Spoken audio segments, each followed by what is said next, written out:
Hey, what's good with y'all, man? What's good with it, man? This is the Thawahgabar for Black Authentic Truth. Sunday, man. I've been trying to go earlier. I've been talking about I'm gonna go earlier, and it seems like every time I talk about it, I end up going later. I end up going live later and later. I need to get my life. I need to get it together. I want to be on time. But man, life and just, everything that I got going on, I don't know. Maybe one day I'll be able to get it together. Maybe one day I'll be able to stick to the program. But it's crazy, man. If it ain't one thing, it's another, right? Right, man. Listen, it's Sunday. How is y'all Sunday? How's things going? That's the first question. How is your Sunday going? Southern California is burning up. It's hot right now. We talking about temperatures in the 100, 105, but it ain't like Death Valley. I heard Death Valley is gonna get like in the 130s. I guess that's why they call it Death Valley, right? I guess that's why they call it Death Valley, man. But yeah, shout out to everybody that's rocking with me. You know what I'm saying? If you up in here, make sure you like this video. Do your brother a solid, like the video, share the video if possible. I got a few things I'm gonna go into.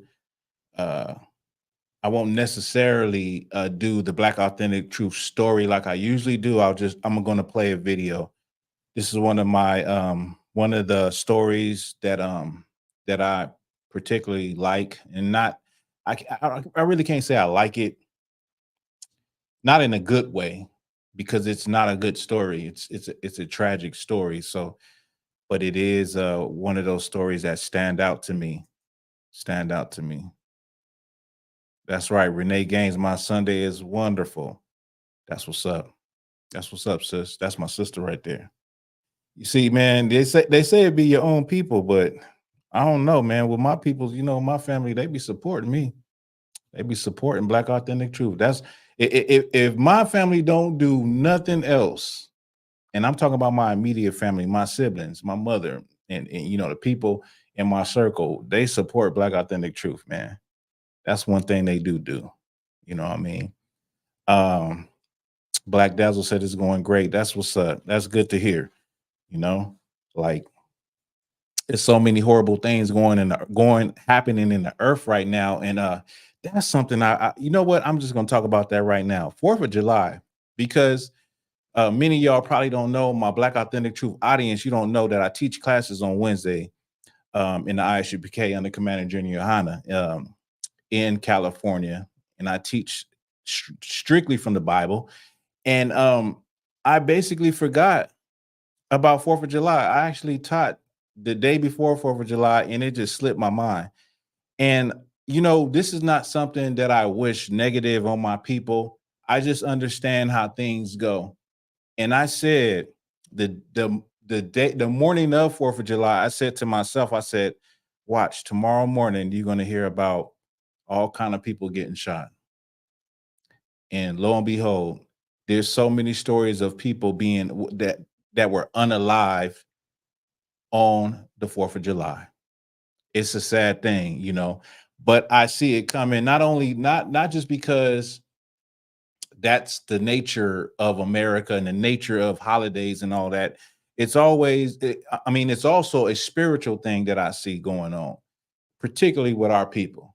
And I'm like, dang, I just read a story today where it talked about 87 people were shot over the weekend in Chirac. And I seen a lot of stories where they were everywhere. It wasn't just Chicago, it was everywhere. And it didn't make no sense. There's a story in Texas, I believe, where a family was they've been getting into it with their neighbor. They were doing the fireworks with the kids, and the neighbor told them to put it up, stop doing it, or he's gonna, something's gonna happen. He's gonna get his gun. Well, they didn't stop. He started shooting at them, they started shooting at him. He goes back in his house and starts shooting out his window. They shooting back at him, and a bullet goes through the window and underlives an occupant in his house. And it was all over, some silly dispute.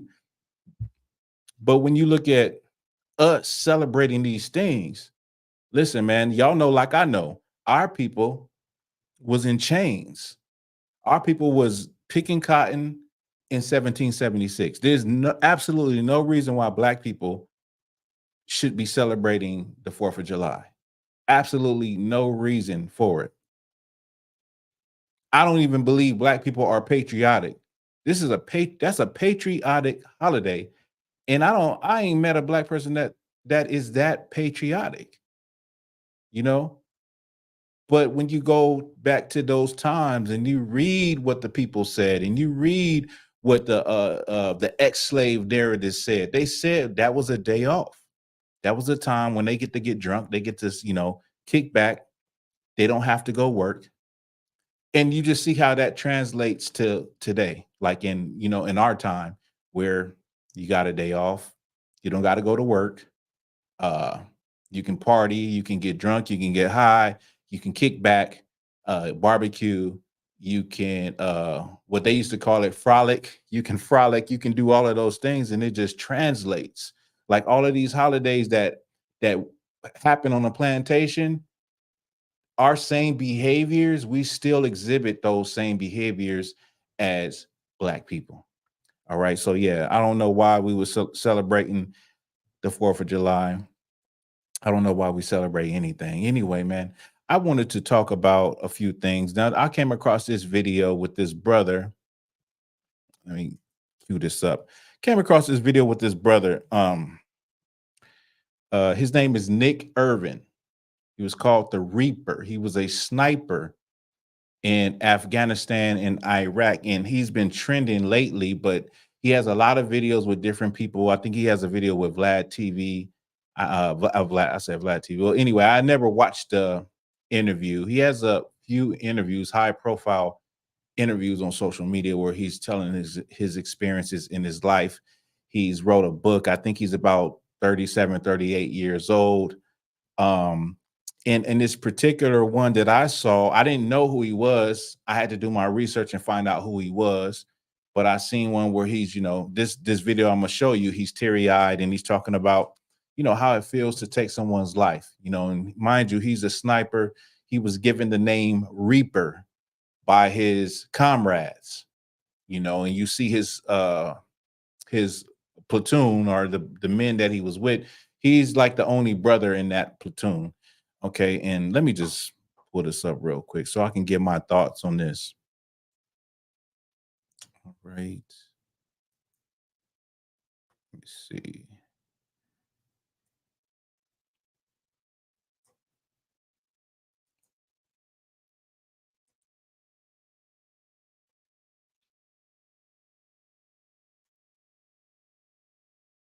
Oops, wrong folder, right? Or anything I've always felt bad about. I've always felt that, I guess, coming from a religious background, I felt that it rips out a piece of your soul. I think that spiritually, we're all connected in some way, shape, or form. We all share one thing in common, and that's the soul. It was always weird to me that when a person wakes up, they have no idea that they're going to die. And Let me just start it from the top for you. everybody I've ever taken out or anything, I've always felt bad about. I've always felt that, I guess, coming from a religious background, I felt that it rips out a piece of your soul. I think that spiritually, we're all connected in some way, shape, or form. We all share one thing in common, and that's the soul. It was always weird to me that when a person wakes up, they have no idea that they're going to die. And if they did, would they change their life leading up to that point? If there was no getting around the fact that you're going to die in 2 hours from now, what would you have changed differently? And that part is what I played with in my mind. Like, did they carry on about their day? Did they have a good day? Did they, I don't know, So it was weird in that aspect of like wondering their life prior to that. And I felt like I was a young guy killing grown men, which was weird to me too. It was just weird to kill someone that was like my dad's age. But I always felt remorse thereafter. I didn't show up to the guys. I didn't show anything until I got back, my last deployment. And that's where my wife saw me crying in the car after Cop died. So you hear this brother talking about his experiences and his beliefs about how all people are connected. I don't believe that, by the way. Spiritually, I don't believe everybody's connected uh in a spiritual way in no shape or form or format. Okay.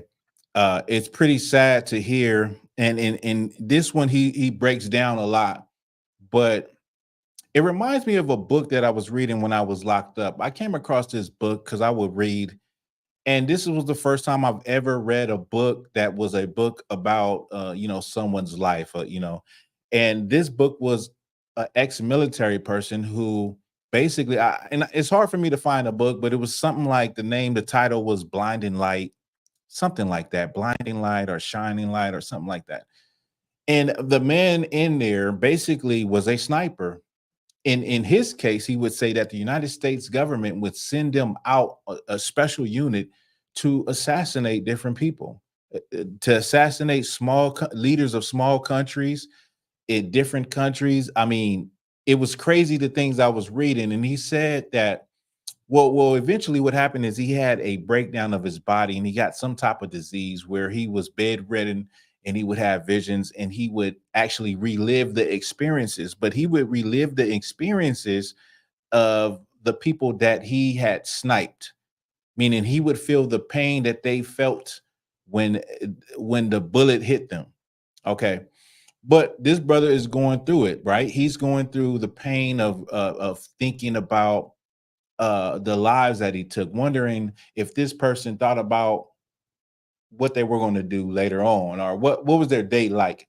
And that's crossed my mind before. It's crossed my mind about things that have happened to people I've known, stories I've heard of, like, when you wake up, do you know that this is going to be the last time you wake up? This is the last sunset you're going to see, right? I think about stuff like that. I don't know. I think it's human to think about things like that. Let me see. Some of y'all was up in here.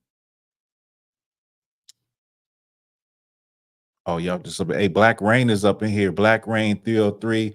Kyle Mosboff, that gamer honesty 06.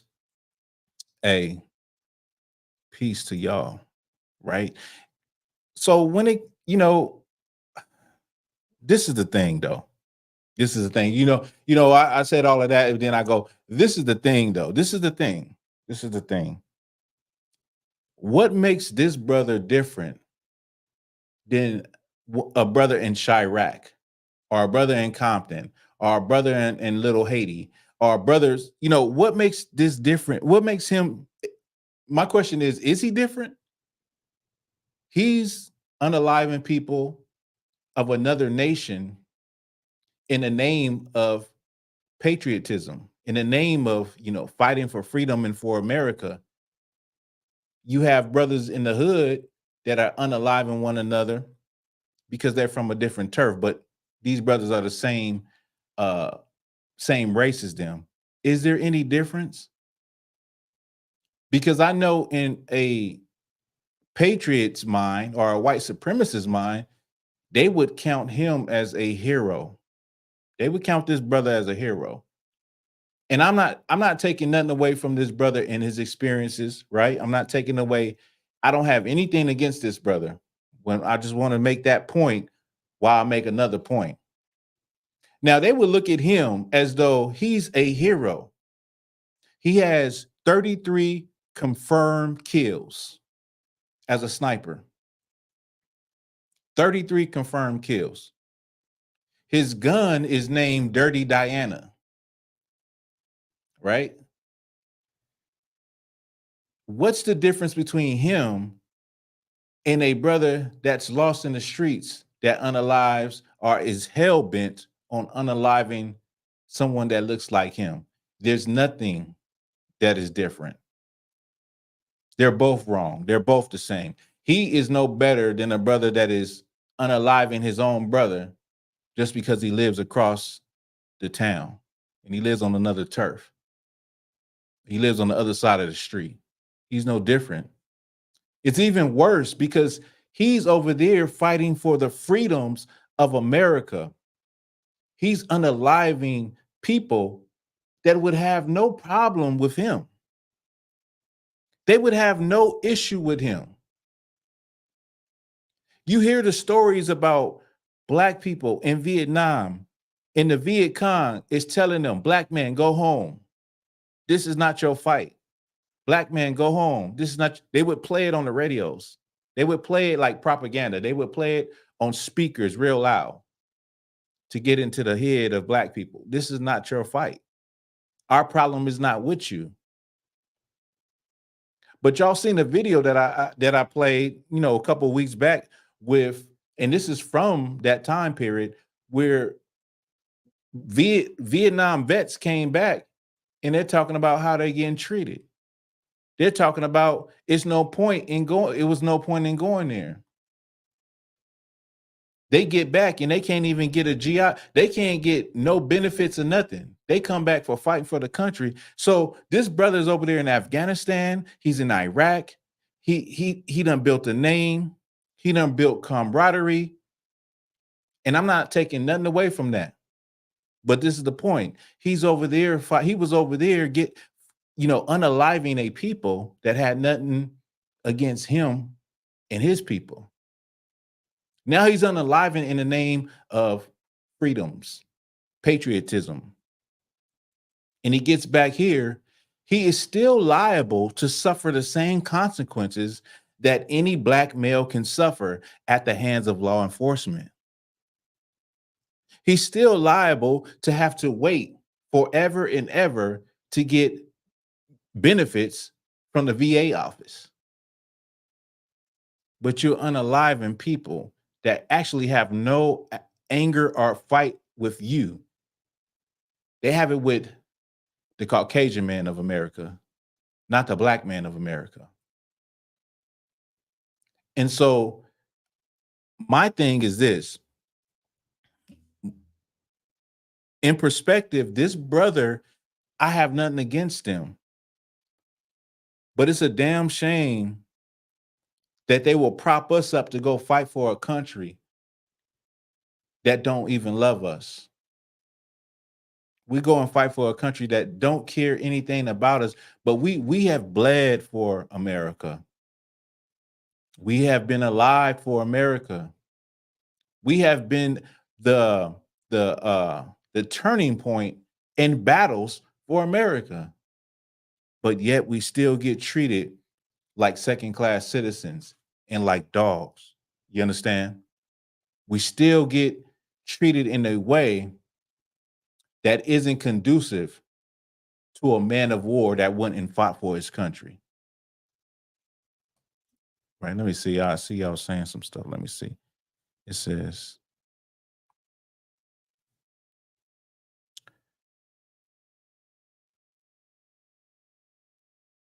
right. Black Dazzle said he is no different. Black Rain 303 said, I woke up in Panama with that bull S.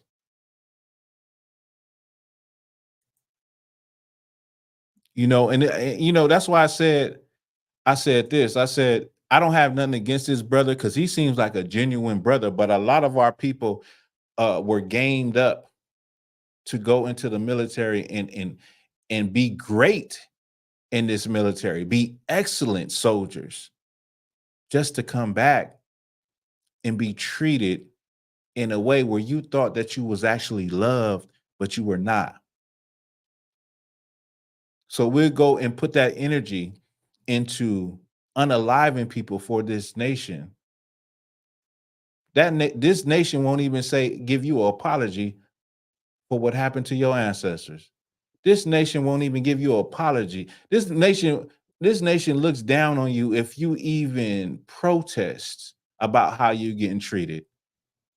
This nation tells you you don't deserve reparations. Meanwhile, they get given the Asians reparations.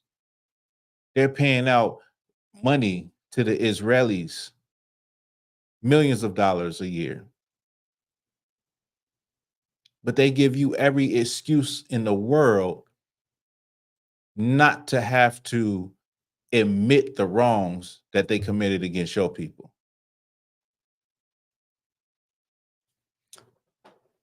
I'm gonna leave it at that. And listen. Oh, wait, Commonwealth's Buff, what you say? You said we have been prostitutes for America. For is it forsaking ourselves and working hard to be the top bottom slave, but our pimp America KKK still wants more from us. Right. They want more from us. And this brother is fighting for freedoms. He's unaliving people for Cardi B to come back and see black women, half naked at the BET Awards, to see your people destroyed. There's work to be done right in our communities. Listen, we don't have to go fight a war. Like a lot of black people think like this is like, if we decide that we do not want to be in the military, we don't want to fight for America and the freedoms and all of that, y'all get pressed and scared of what's going to happen if you stand up for yourself. You get pressed and scared and wondering if how you going to survive.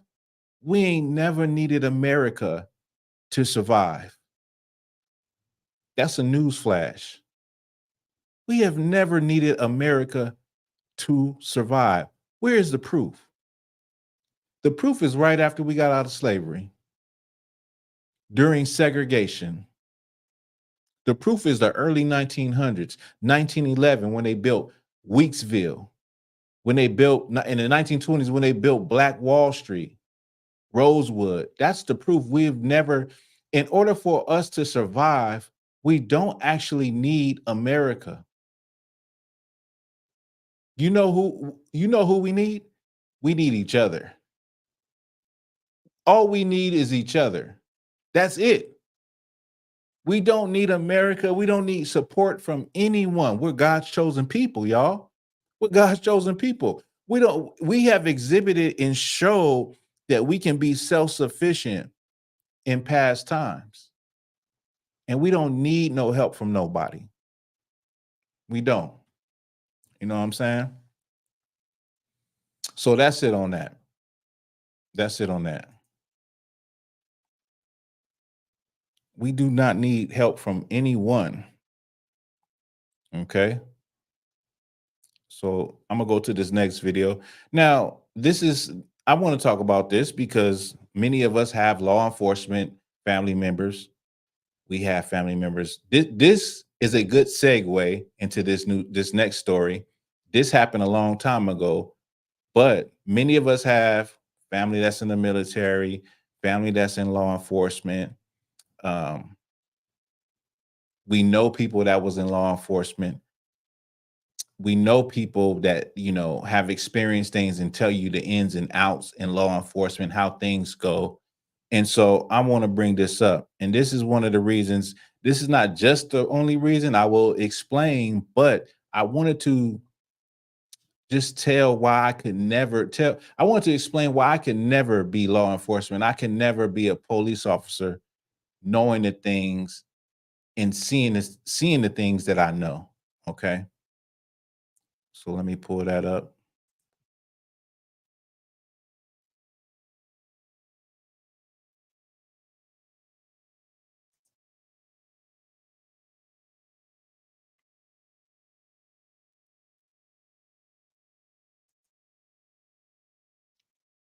Let me drop this video.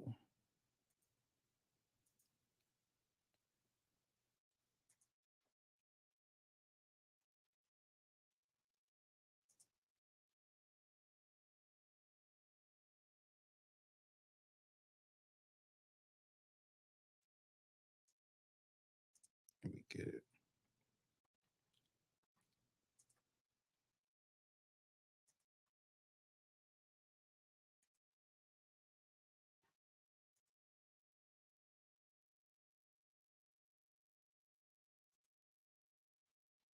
Now, let me see.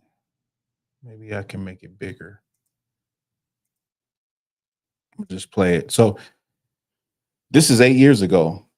In the NYPD, the officers came out and said they forced them to stop blacks and Hispanics. Okay. And so I'm gonna go over this video. There's two videos I'm gonna play. This is a short clip. I couldn't find the actual video to this, but it's enough in here for you to get the point. Tonight at 6. The department says there are no quotas. You say there is. Well, I could tell you, I'm a police officer. There are quotas in the NYPD. These NYPD officers are speaking out only to the I-Team. But you go hunting like bounty hunting for an arrest. In a two-part I-Team exclusive, Sarah Wallace uncovers the explosive allegations. Hunting is a very strong word. Well, we're the predators, they are the prey. Let's not mess around with words. More investigations, more answers. You hear that? He said, we go hunting. He said, we go hunting. We're the predators. They're the prey. We're the predators that, like, they literally go hunting for blacks and Hispanics. They literally go looking for our people to lock up. Now, this is one of the reasons why I could never be law enforcement. And I just want to be clear. 1 second. I just want to be clear. I understand the importance of law and order. I understand we need police officers. That's a given. I understand that. The problem is that many people don't understand that law enforcement, as you know it today, started on a plantation. Law enforcement, as you know today, comes from what they call the paddy rollers. That's where law enforcement comes from, right? These paddy rollers were poor white people that were employed to roam and try to catch slaves or stop slaves on their way to and fro between plantations or on business for the master, right? And so that's the culture of law enforcement. No matter whether it's an Asian, whether it's a black person, where it's a Hispanic person that joins law enforcement, there is a culture within law enforcement that eventually you turn over to it or you buck up against the system, like these officers. These officers came with a lawsuit and they're bucking up against the system. They're saying, nah, this ain't right. And so you tell me, you ask, they always talk about black to blue. They always talk about, they support law enforcement, the men in blue. They put their lives on the line. Not all cops are bad cops. Well, this is my thing. If not all cops are bad cops, then what about the cops that are the good cops that are turning a blind eye to what they see? You know they seeing it. You know they hearing the screams. You know they at least hearing about the brutality if they not right there, but they're not saying anything. So they're just as culpable as the bad cops. So that's why I could never put myself in a situation like that where I have to become something that I'm not. And I'm not a monster when it comes to having compassion on my people. I understand people need to be taken down. I understand that people need to be put in check. I understand that people need to get arrested and go to jail for what they've done.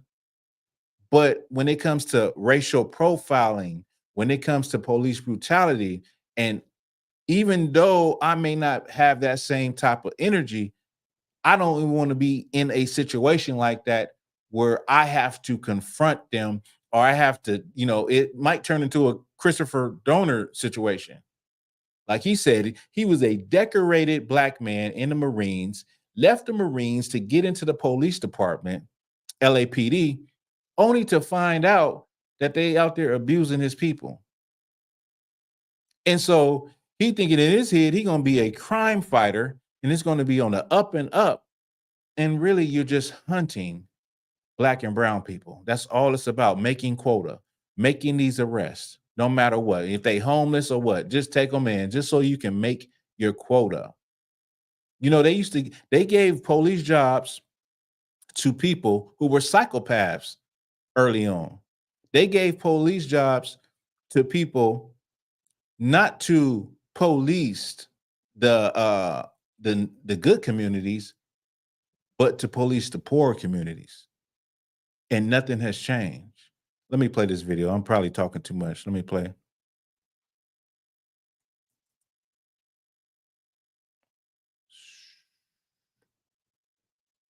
Where am I at? I want to switch it. Let me see if I can switch it.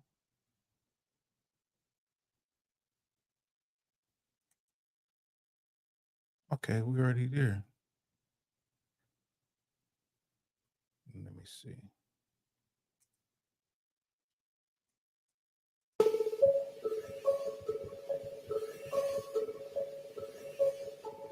When you witness your partner speak about people of color and refer to them as savages, refer to them as animals, when you see they don't care, when you hear them say, hey, this is America, speak English, I have to interrupt and say, I got this. And then I speak to them in their language. I take them to a different room and I talk to them like a person because they have problems. The fact that a person could put on a uniform and become that way, there's a lot happening behind the scenes that leads to that. One of the only jobs where one cop does something, we all get blamed for it.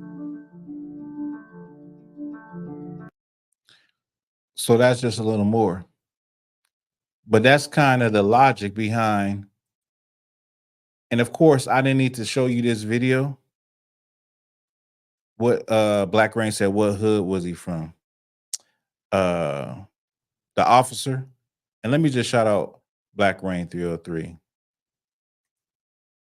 Preach, he says, that's 100. Keep preaching. That's what I say. Good looking out. I appreciate that. That super sticker, Blackjack. What hood was he from? This is NYPD. So it don't actually say where, but this is NYPD, and this is just you can go inside of what it's like to be in law enforcement and be a righteous person, a person that, you probably, a lot of these brothers probably grew up from when they was children, just like, I want to be a crime fighter. I want to be a police officer.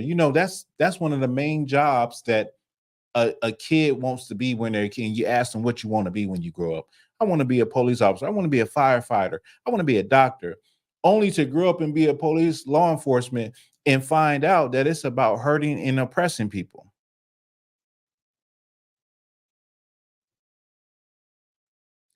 I don't know where Christopher Dorner was from, but remember Christopher Dorner, they made him to be crazy because he did unalive officers. His target was officers, but he came back home, joined the LAPD, only to find out that was what was going on in the inside. He spoke out against it and they turned on him. And so he snapped. He wrote a manifesto, like he wrote a letter and posted it online to say what was going on. Why did he snap? What did he see? And these are the reasons why he snapped. And then he was saying he basically was going to target them. He kind of like snapped and went AWOL and was just unaliving, I believe, maybe 2 officers in Southern California. And then they eventually got him held up in a cabin in the mountains, and they set the cabin on fire or whatever. And he supposedly perished that way. But he was a brother that was a decorated Marine that afterwards he joined the LAPD because he was a crime fighter, and it wasn't what he thought it was going to be. And they ganged up on him. Right. I believe that. I've seen a lot of things that police do. Black Rain. Black Rain said, I was 5 and saw my uncle get stomped out by the police. They can be very dirty. You know, in LA, in a lot of places, they have gangs within the police units. They have literal gangs. I remember being told they have a gang that if you want to get down, they'll take off their gun and everything and y'all can get down. You know what I mean? Like they're really like that. You know, selling drugs, doing the most. So you can't put anything past. There was recently a story with a brother. I can't recollect the story. It was recently a story with a brother that he was getting processed, or he was detained, and one of the officers stole like $900 out of his money. I think he had like $600. I mean $6,000. And one of the officers stole like $900, took it out of his money. And so when they recounted it to him, he was like, I had more money than that. So they do stuff like that, you know? And this is not really to say like we don't need cops, we don't need law enforcement. Of course we need law and order. But I could never be that law and order because of the culture that's in there. I would have to hurt one of my peoples. I would have to see some Caucasian officer do something to one of my peoples and not say nothing and just ride with it. I'm not built like that. I could never do that. So I can never be law enforcement. I can never be, on the force ever. I would rather be like the Black Panthers and patrol and police my communities that way, because at least I know how my people are. And at least I would have some compassion on my people and not just profile them just because, You said, now your brother is a cop. Dang, good night. Many of us have law enforcement in our family and, brothers and sisters that went to the military. It is what it is. You have to expect that thing to happen because we want to make something out of ourselves. And a lot of times we're told the most honorable jobs is jobs where you're a protector, where you're, fighting for the better good. And that's why a lot of us end up in law enforcement, or we end up overseas somewhere deployed in Iraq being a sniper, fighting for a country that could care less about us or our people or the conditions of our people, right? So yeah, I just want to go in that. That's why I could never be a law enforcement officer. That's why I could never join the police, join nothing like that. Because you would have to see things and act like you don't see them. So you would be that good cop that looks away from the actions of the bad cop, but really you're just like them because you're not saying anything. And who wants to be a part of that culture? That culture comes from oppressing and profiling Black people, the patty rollers, right? So yeah, I'm gonna drop that. Now I'm gonna get to a video. This video, I know a lot of people that watch me, they, brothers probably do, y'all smoke weed. I want to talk a little bit about that. I've did plenty of videos where I talked about why weed is addictive, the fact that it's addictive, and just the amount of money that you spend on it is crazy, and that it's a coping mechanism. Let me drop this. Where we at?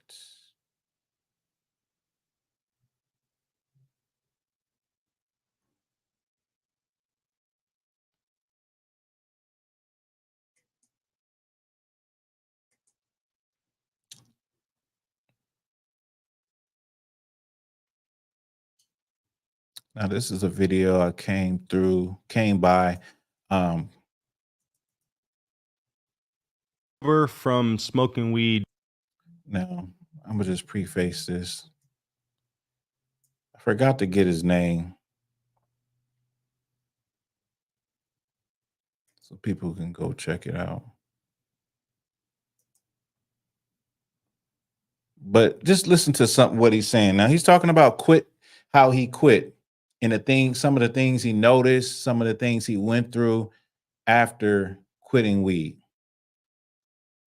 I've been sober from smoking weed for over 6 months now. And this is the longest I think I've ever gone without smoking weed since I was like 15. There's been other times in the past when I stopped smoking weed for a while because I was trying to get a new job and things like that. And there was a couple other times in the past when I was trying to just get sober for my health and my mental health. But this is definitely the longest I've ever gone being completely sober. And since weed was my drug of choice, and it's also the drug that I've done for the longest time, kind of wanted to talk about what I've noticed after being sober from smoking weed for over 6 months. I do want to say that it was very hard. Every month felt like it got easier. The first couple weeks were terrible, but then a month passed and I felt better, and things were still a little rough, but after like 2 or 3 months, I finally kind of got over it. I also really wanted to quit this time. There was a lot of this being a personal choice, and I think that made it easier, but it was still super difficult to do. And now that it's been over 6 months, I gotta say that I feel great. I feel like I can't believe it was that hard at first. I'd be lying if I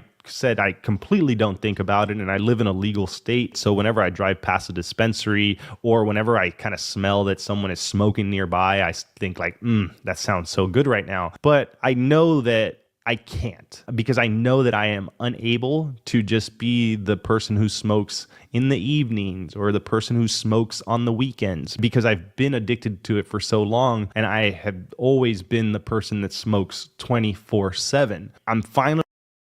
You hear that? So he's talking about quitting weed, and he notices different things since he's quit weed.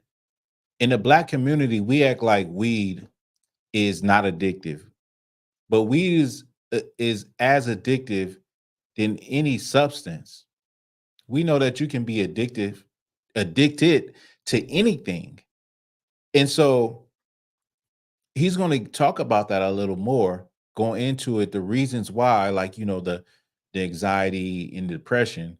But a lot of the reasons why we're even getting high is because we're dealing with something in the inside, right? We're dealing with something that we're trying to suppress. And once you get started, and then you throw in the fact that you're in an environment where everybody is smoking, and even now, like, I feel like way more people smoke than, like, how can I say, probably like 10, 12 years ago. That's the last time I ever smoked anything, right? But I used to smoke weed exclusively. But I noticed that there's a lot more people smoking and getting high. So he goes in a little more on it, and I just want to scrub this a little bit so you can hear what he's saying, so I can relate that to Black people. Finally starting to understand when addicts say like they just can't do it, and I finally have realized that I am like that, and I know that I just can't do it here and there. I've come to grips with that. And I'm glad that I have, because it's helped me a lot through this process. Before, whenever I would go back to smoking weed, it would always be that I thought like, oh, one hit's not going to hurt. I'll just buy one pre-roll, or, I'll just buy a gram and I'll be okay for this weekend. And that's all I need. And I'll be good. I won't keep smoking, which is, it's not true. It never has been. But I wanted to make this video more about like how I feel. So I don't want to get too into like my own personal struggles with it. I want to talk about the improvements that I've seen in my life and in my mental health and just in my physical health and all that, because I know there's people out there who probably smoked as much weed as I have or did, or probably more than I have and did, and are probably thinking about like what it would be like after they're sober for a while and what are some of the benefits. And this is just my personal take. I'm not a medical professional. I'm just some dude who smoked a lot.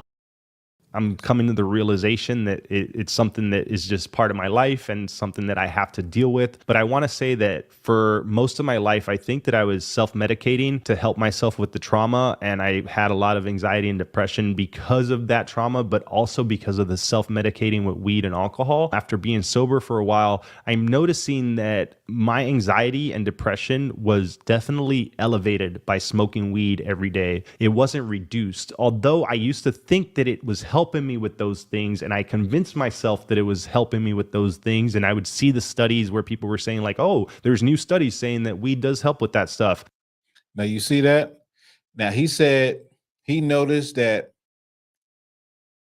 when he stopped smoking weed, that he was feeling better mentally. He felt like his observation is that he was self-medicating. And think about it. In our community, what's the first thing a person does when, they feel like they're a little stressed out or they going into some situation? They get high. Like, you got Black people, a lot of Black people, that you can't even go anywhere without getting high.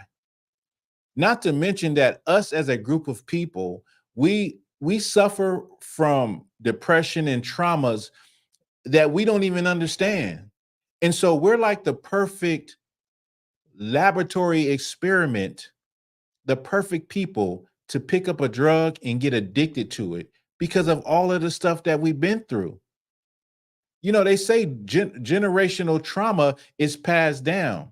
Nobody actually, people, naysayers wouldn't believe that, but trauma is in fact passed down.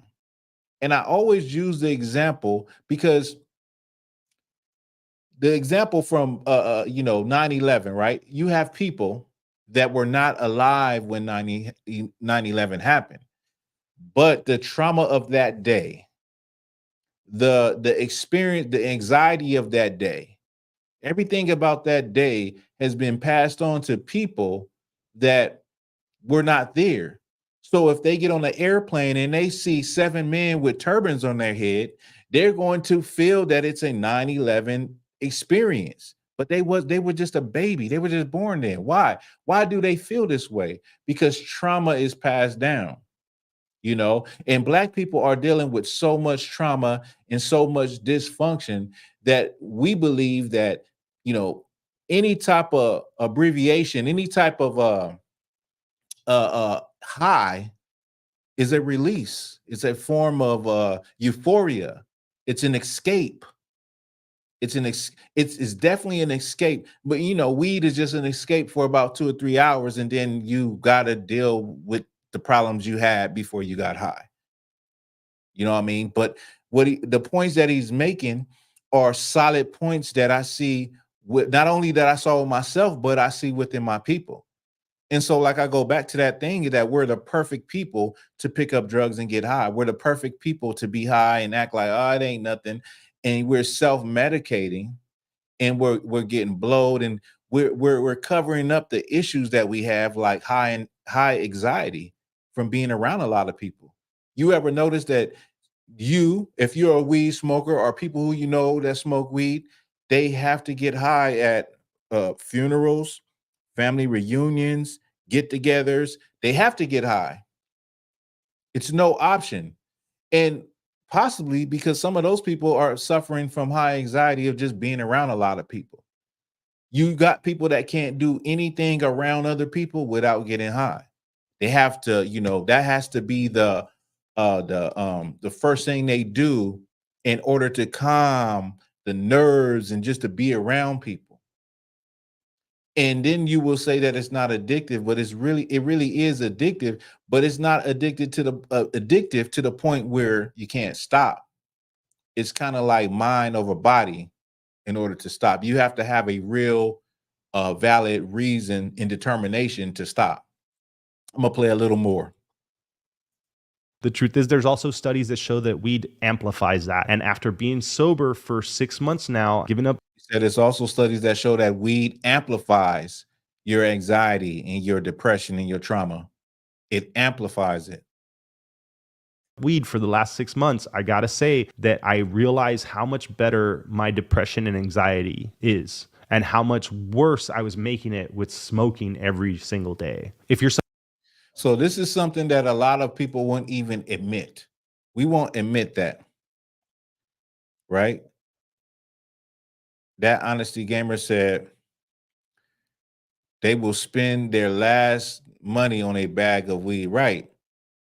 You have situations where people will not get some food in order to get the bag of weed. You will skip out on getting a good meal and you'll settle for a bag of chips or a Snicker bar or something in order to get the weed. This is true. This is facts. You have people that cannot go to sleep without getting high. You cannot start your day without getting high. This is addiction. I know a lot of y'all don't want to hear that. You don't want to hear that that's an addiction. And let me just say, your ancestors wasn't getting high. Your ancestors had no reason to get high. They had to be sober. They had to be on point. You know what I mean? They had to deal with Jim Crow and racism. And they had all the reason in the world to get high. They had all the reason in the world to check out of this world for a few hours. But they wasn't doing none of that. And they say, now there's a study, and I'll put it up. I don't have it right here, but I've went over it before, where it talks about weed is more addictive than fentanyl. Not fentanyl, I'm sorry. Weed is more addictive than cocaine. And right now, weed is being used more than any other drug in the world. Worldwide, weed is the number one drug, right? When I was growing up, they used to say that weed was what was the drug? You know, what was they used to say? Weed is like it opens the door to other drugs. I can't remember the exact term right now, but if you start weed, eventually you'll venture out and try other things. That's what they used to say about weed. And we used to say, like, nah, I ain't never going to try nothing else. I'm just going to do this. But many people I grew up with tried everything under the sun. Everything. You would think a person is on a diet. Come and find out they was doing some new drug. Right. Right, Black Rain. Weed is the gateway. It's the gateway drug. And that's what you write about that demon thing, you know. Right. You said it, Honesty Gamer. It's no different from any other drug in the world. They just made it way weed legal. Right. You definitely inviting demons in, right? And that's what a drug use is. It's just like anything. You know, you could have a demon that hate on your people. You also can have a demon to get high. You know what I'm saying? And all you know how to do is get high. All you want to do with your life is get high, you know? And it also takes away your ambition. Takes away a lot of ambition, a lot of drive, and a lot of energy that you normally would have. Weed takes it away. And this is something I learned a long time ago with drugs. The first time you started doing drugs, that is how old you are emotionally. That's your age emotionally. And so you got to go back to before you did drugs. What was the thing that you liked to do? What was something that, you know, that sparked your interest? And why did you stop doing it? Because what happens is whatever it was that you like to do, whether it was drawing or baseball or dancing, I don't know, whatever that hobby was, whatever that thing you like to do that was fun and exciting, and you stop doing it, that drug takes the place of that. So you got to go back to what was it that you replaced your natural talent, your natural ability, your natural desire with? What was that thing that you replaced it with? But anyway, I brought it out. I think I went in and said the things that I need to say about this. And just the fact that we're self-medicating when we smoke weed. We're trying to cover up a problem, and weed is a coping mechanism. It's just a drug that help you cope. But really, you get high for about 2 hours and then you're back to reality. So all it's doing is draining your pockets of money and draining your time when you can be doing something else that's beneficial to you and your loved ones. All right. Now I'm going to talk about Tim Scott. Tim Scott, the Republican, South Carolina, and his comments about America not being a racist country. Let me see. Let me get this video.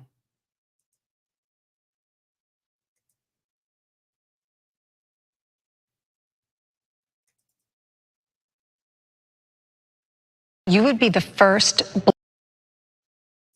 Let me get it right now.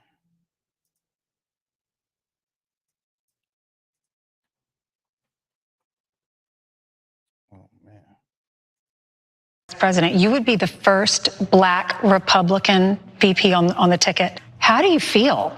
I think it's exciting no matter the outcome. It's the evolution of the Southern heart that we see on display.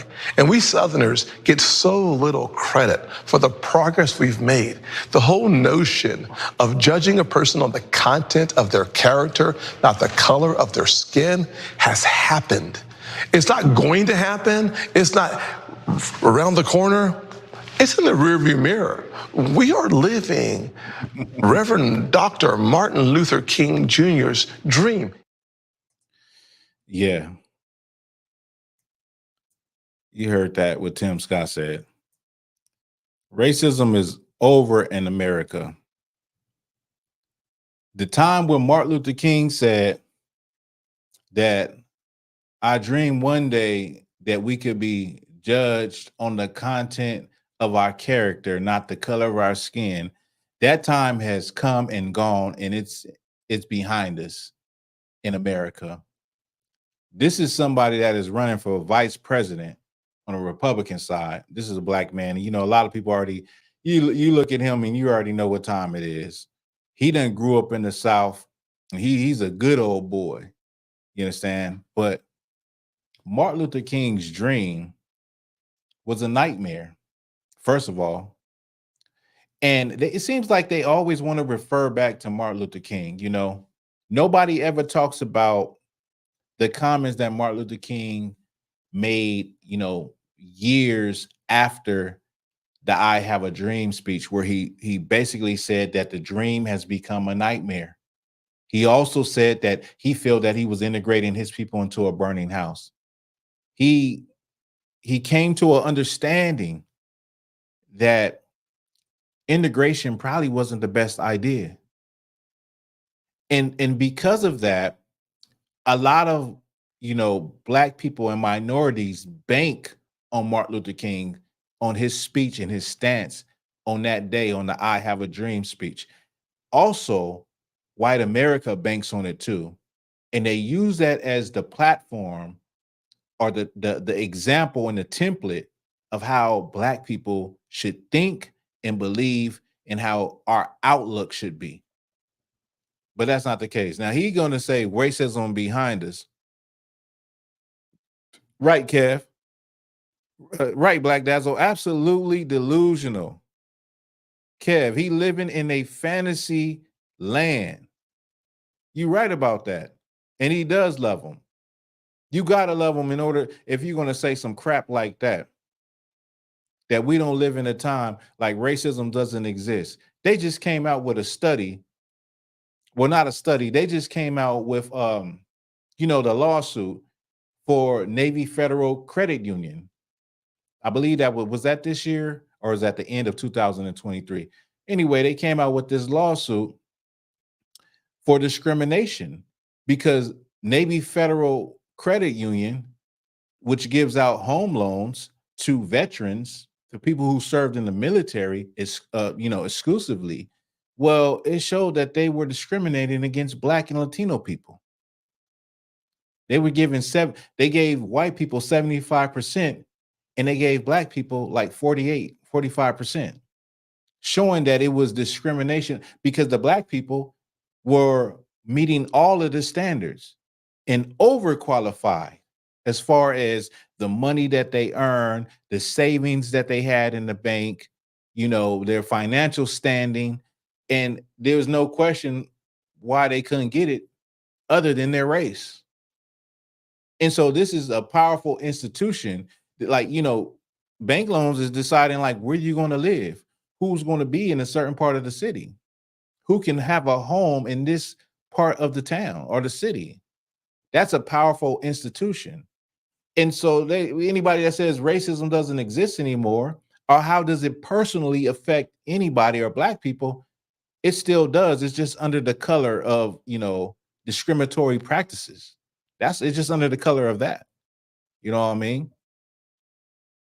Let me see. That's a perfect precept. Black Rain 303. It says, and those, what is this? This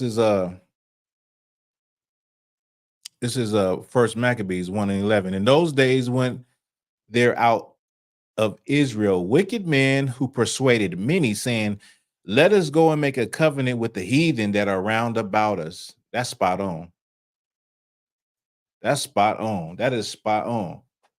Right. And our people, after seeing all of the failings of Democrats and Republicans and voting, and seeing none of these things actually materialize and trickle into our communities, they still don't get it. They're still looking back 60 years ago with Martin Luther King, Dr. Martin Luther King, who was, for all intensive purposes, he was a pioneer in what he was doing. But that is not where we should have been. And with all of the accolades they give him in a nonviolent protest, and we should be like him, let's not forget that they unalived him. Let's not forget that they unalived him, okay? But they use him as a template on how Black people should think and feel and look at. Now, when you talk about judging a person on the content of their character, that sounds beautiful and that sounds nice, but that is not the reality. Every race judges each other. Maybe within your own race, you look at people like that, maybe. But when you're talking about one race and another race, you definitely are judged by the color of your skin. You definitely are pulled over because of the color of your skin. You definitely are followed in a neighborhood because of the color of your skin. You definitely are followed in a store because of the color of your skin. I can go on and on and on. People make judgments on us without ever getting to know who we are. You'll never get to know who I am. You'll make a judgment on me. You'll see braids in my hair. You'll see that I'm a Black man and I don't have an inviting look, and you'll make judgments. You'll think things about me without ever knowing me because the color of my skin. We don't live in a time, we will never live in a time like that. Like I said, you probably can get away with it within your own race, but even within your own race, you got Black people that look at other Black people like, I don't know, and make judgments that probably ain't fair, because a lot of us are brainwashed with the the racial stereotypes that we learn from white supremacy. So we even have an evil eye towards other black folk.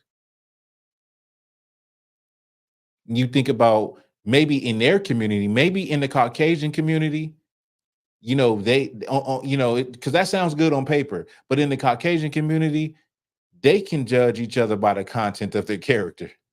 Not in the black and brown community. That don't happen. That never will happen. Not in America. It's been 400 years, and they talk about, you know, race. We live in a post-racial society. That'll never happen. It will never happen until America could face the horrors and the atrocities that they committed against God's people. And it probably still wouldn't even happen after that. Right? So that's it on that. And then, I think I could go with, I'll go with Corey Holcomb. It's a little edgy. You know, Corey Holcomb is raw. Let me just pull this up. This is something I came across. I actually went and saw Corey at the Improv. He was going in. He was going in on it was funny too. He went in on our alternative lifestyles, and it was a couple in there. You know, two women. There was a couple in there that didn't like that. He was going in on that community. That the women are out here. Let me see.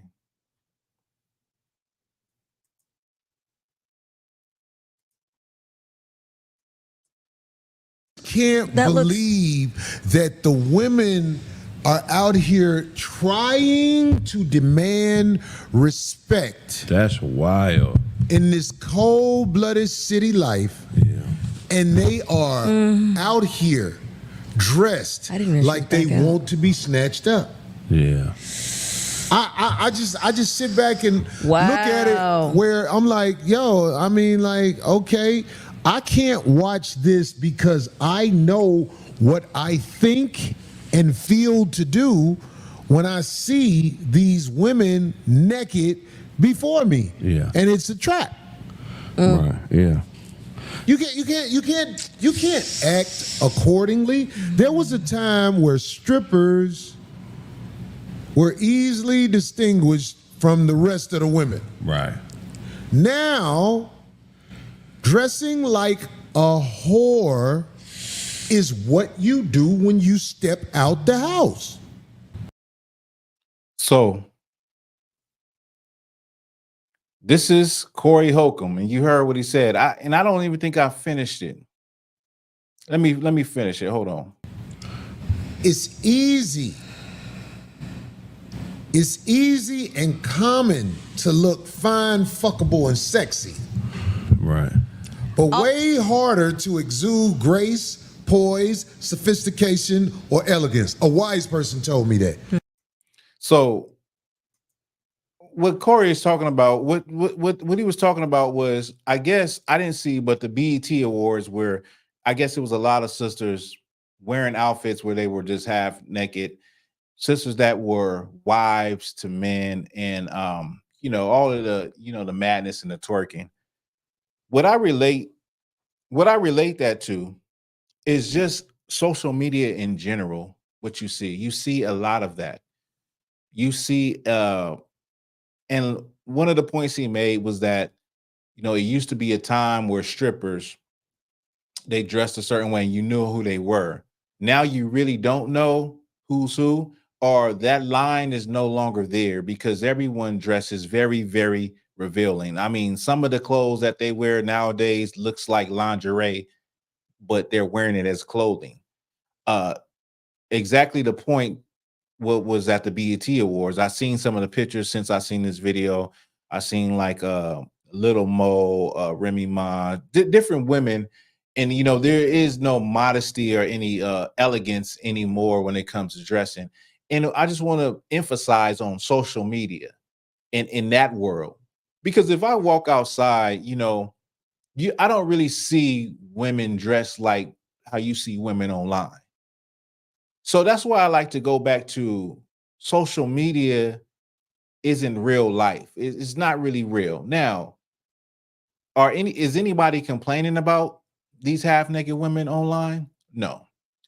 Better yet, I would say women, because it's a representation of women. It's like, a man that would be half dressed, or a man that is acting in a certain kind of way that men don't approve of, you know, brothers will get on him.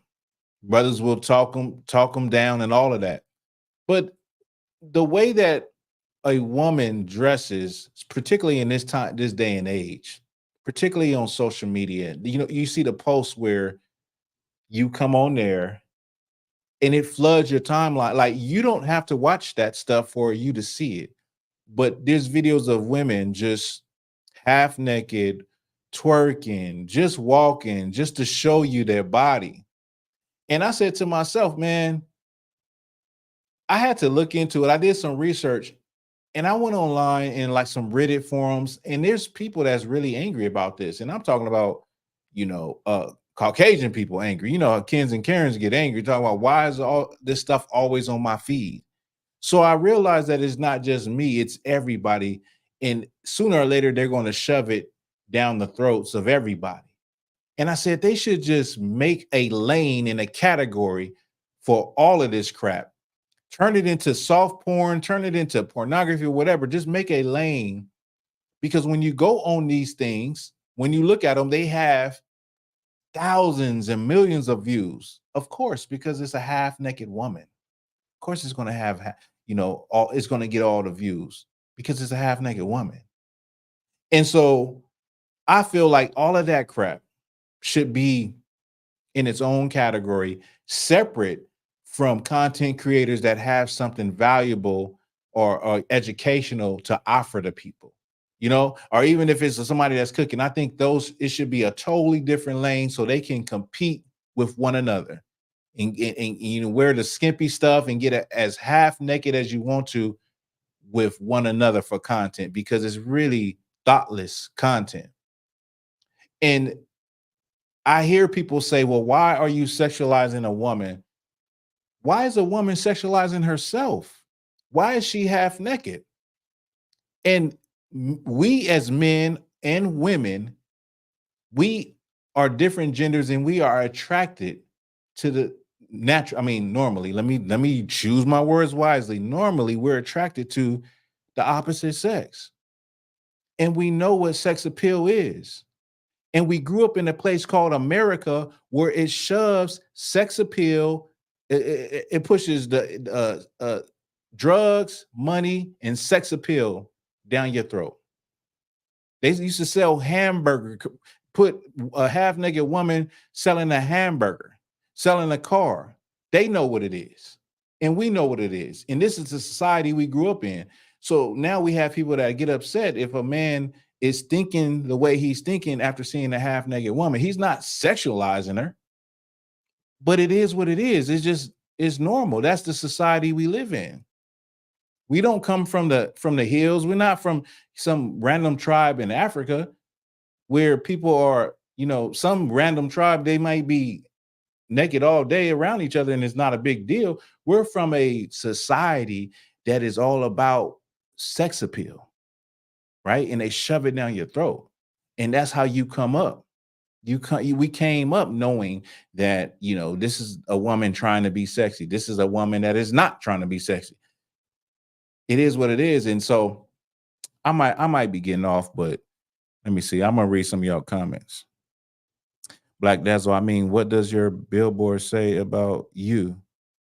What you mean, Black Dazzle? Black Rain, Proverbs 31, definitely. And the 20 pounds or more. Mr. Rogish, neighborhood, not so much as dressing like that, but with the society being more about the barcode than the transactions, get a lot more gross finance-wise. This society is a store, not a nation. Oh, you're right about that. Everything is for sale. It says 5150 all day, but also Corey knows Hollywood. can't call Hollywood into particular accountability because they rock with degradation and their standard. You right about that. All they use titties to sell toothpaste. Right. Right. That's so true. That's so true. Like everything is sex appeal, right? Well, I just want to get back to I want to hone back in what I was saying. And I got a little bit off, right? But I feel it to a certain extent. I do feel what he's saying to a certain extent where it's like it's normal now. When we were growing up, I knew like in the neighborhood, you knew who was the fast girl, you knew who was the 304, and it was a clear line. Now you really can't tell, particularly in the way that women dress. That's it. That's the point. You can't really tell. Black Dazzle. Okay, now I understand what you're saying. That exactly how we dress represents us. That's like your representative, like a first impression. And the same way, like if you was to see me, right? You get a first impression from me. Now, I'm gonna give you two examples. Okay, now imagine if you see me and I got a wife beater on. That's gonna give you an impression. Now imagine you see me with the with my pants sagging, skinny jeans and my pants sagging, to where you see in my underwear and a rag hanging out of my pocket, and I got red Chuck Taylors on. You're gonna have an impression of me. You're gonna, kind of look at me like, okay, I see what he about. He look like he in the streets, he doing his thing, he lived that life.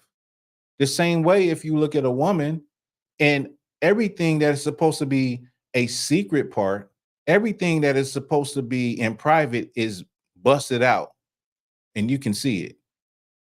What they call that? They call that the chest crack. You can see all the chest crack right here in the front. The behind is out, or the bottom of the behind is hanging out, and you're like, okay, I can make a judgment based on that, what I'm seeing, and I can kind of tell how she is. I know they say you can't judge a book by its cover, but hell, a first impression can give you an idea of what's inside the book. You know what I mean? So that's the point I was trying to make. I don't know if I even made the point, y'all, for real, but I felt what he was saying, like there is no line no more. It used to be a line between how women dress and whatnot. And then another part to this that I want to say is this. When you look at the sisters, our sisters, and how they're presenting themselves these days, you have to understand that, okay, maybe the father wasn't there, but the mother was there. She learned these things from a woman, some woman, a auntie, a mother, someone. What am I saying? I'm going back to a biblical understanding, and I'm gonna paraphrase it. The aged women, the women that know better,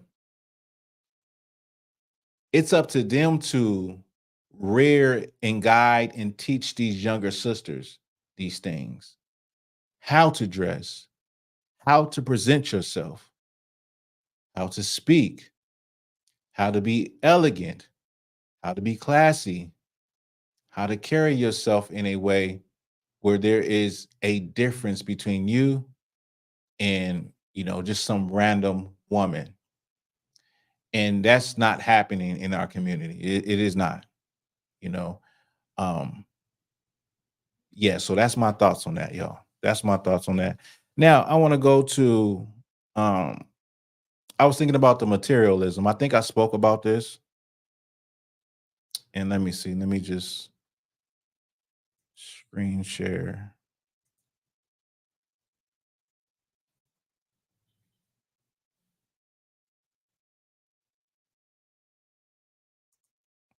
window. Hmm.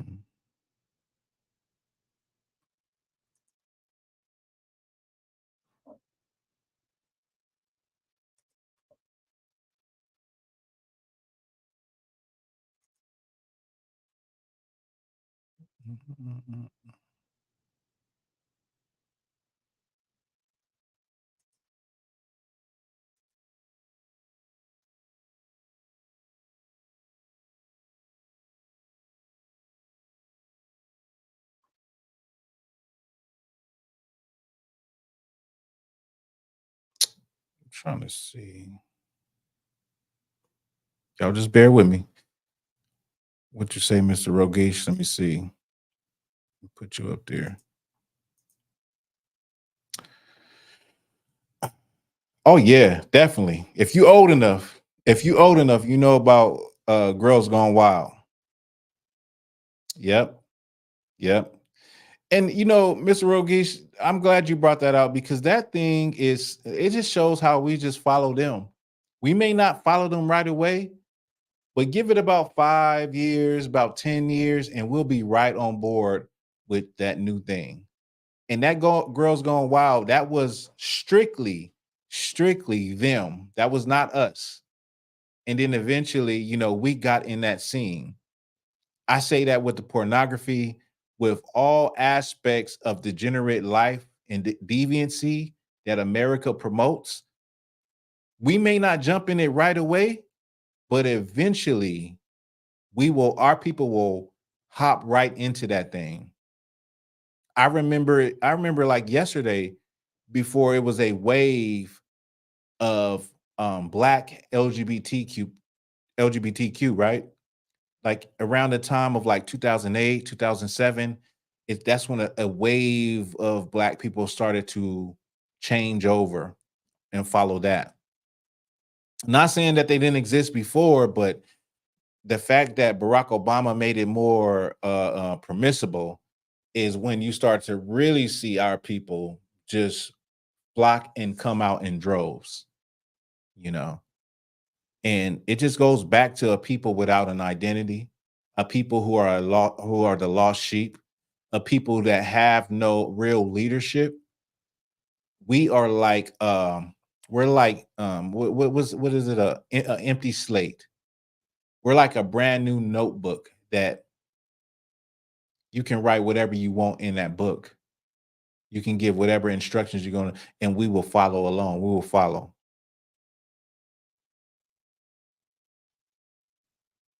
Yeah, that's crazy. Now, let me try to pull this up. I'm trying to understand. Let me close this. It's giving me a little technical difficulties. I'm trying to pull this up. Screen share this real quick. Let me see if it works. Let me see. Oh, okay.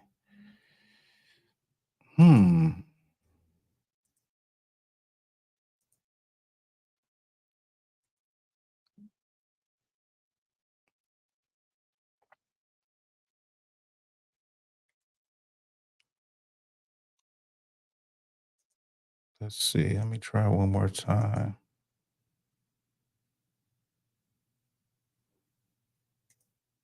There we go. All right. Now, what do you see here? This is just one of them. I got 2 slides. But you get the point, right?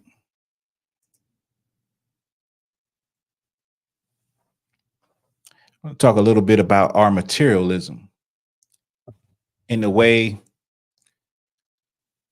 we cover our issues and cover our lack of confidence and cover our trauma and cover our dysfunction and cover the negative way we feel about our people and ourselves with a lot of materialism. I believe this was years ago. They said that Black people, and they quoted us like we're a nation. They said like we're like probably 11th, one of the like the 11th nation in how much money we earn. And then I said, that's when I realized money is not really our problem, you know? as Black people. Like, money is not an issue when you think about how much earning power Black Americans have. And one of the things we have learned from the plantation is that we want to be so much like the people who are in charge that when we get that opportunity, we want to show people that we are like them. So the way we do it in our community is we shower ourselves with materialistic stuff. In the Black community, usually it's some type of clothing, shoes, jewelry, cars. We do this thing in order to escape the feeling of being Black. And that's from the time of slavery, you know? And so many of us, we know, we've seen this. Like, you got what? I don't even know if this one is big. I made this a long time ago, mind you. I made this like about 10 years ago, but you got Banana Republic, Dolce & Gabbana, Mary Kay, Coach, Avon. My grandma used to shop at Avon a lot. And my grandma was the one that got me basically, you know, I'm into colognes now because my grandma used to buy me cologne and she used to get it from Avon. So Avon was, you know, a thing for my grandma. And if it wasn't for her, I'd probably just be wearing deodorant, right? Gucci, Louis Vuitton. Like, Gucci is a big one in the Black community. Louis Vuitton, Michael Kors, Mitchell and Ness. That was the jersey. That was big back in the day with the throwback jerseys. Nautica. Some of these are not as expensive as others, but you get the point. I got one more slide. Let me pull up.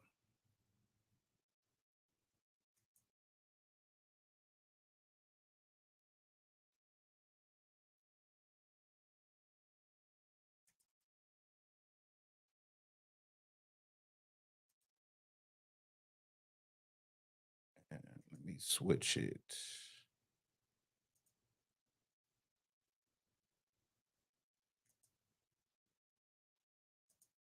Let me switch it real quick.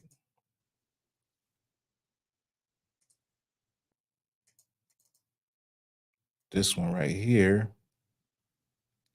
You got Nike, Guess, Prada, Ralph Lauren, Timberland, Tommy Hilfiger, Burberry, Chanel, Dior, Fendi, Versace.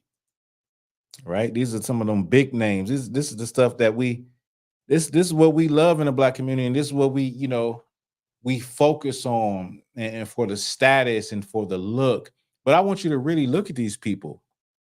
I'm sure you already noticed it. None of these people look like us. Okay?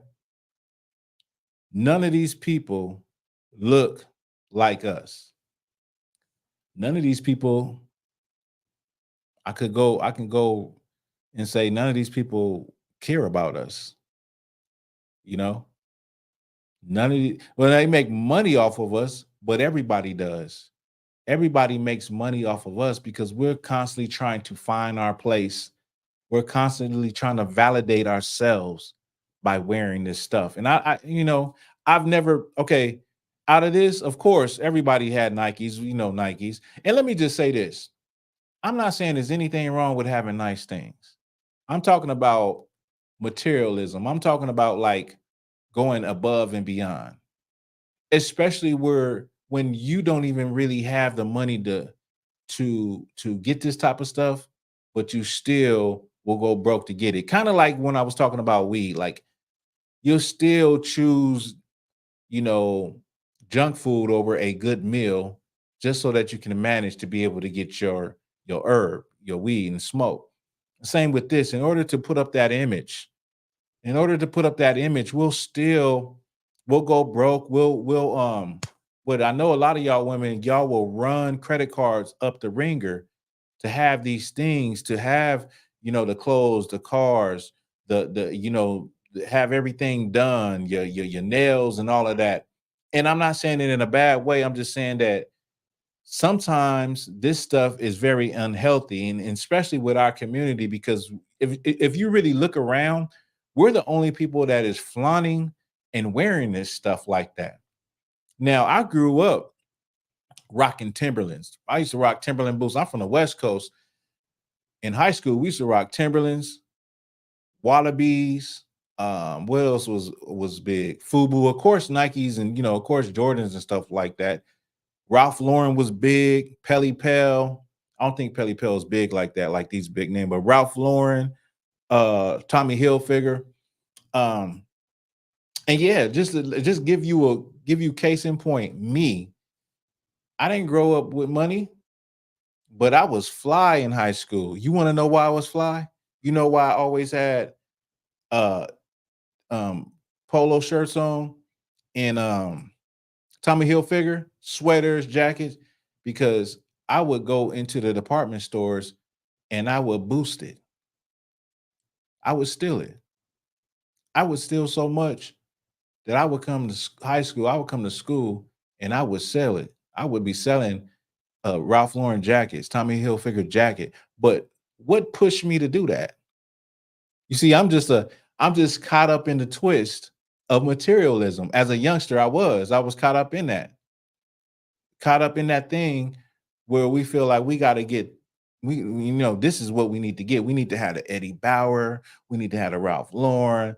Oh, we looking fresh, The only thing we'll be paying for, and that would be our parents. Only thing we'll be paying for is our shoes.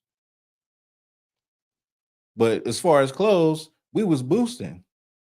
But it's a lot of Black youth that do that because of the want of all things and just wanting to be and feel important.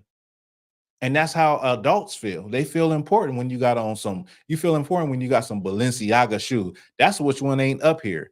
I don't know who Balenciaga is. I'm pretty sure just by the name, it's some Italian person.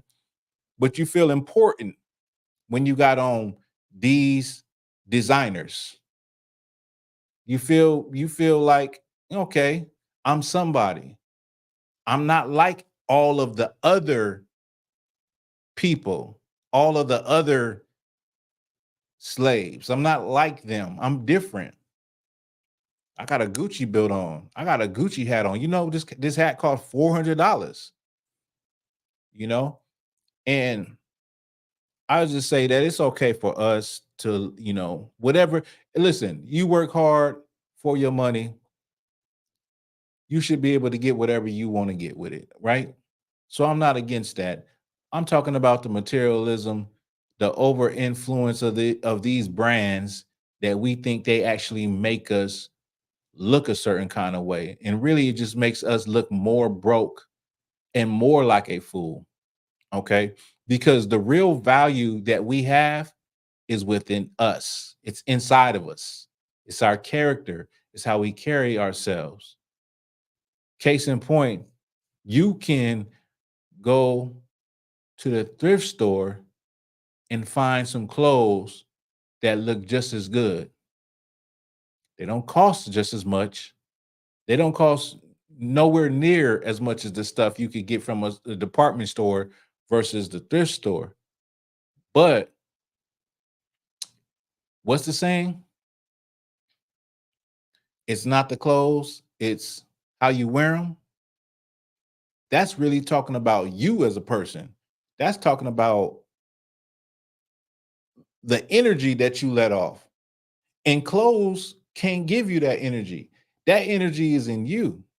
You know what I'm saying? Because I've been places with thrift store clothing on and got compliments. Because you can make something that somebody thinks that it's not nothing look A1 just by the way you carry yourself and the way that you move and you talk and your manners, all of that. You make the clothes. The clothes don't make you. But we're caught up in this idea that we got to spend lavish amount of money on these designer clothes and make these people rich.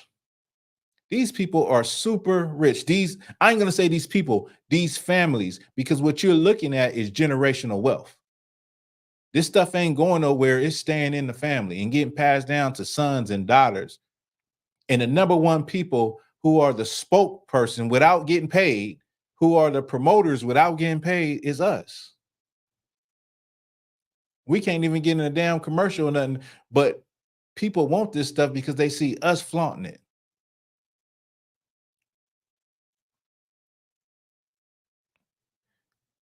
You said Balenciaga was American Horror Story, called out by a witch before she was burnt. Good night. Dang, I didn't know that.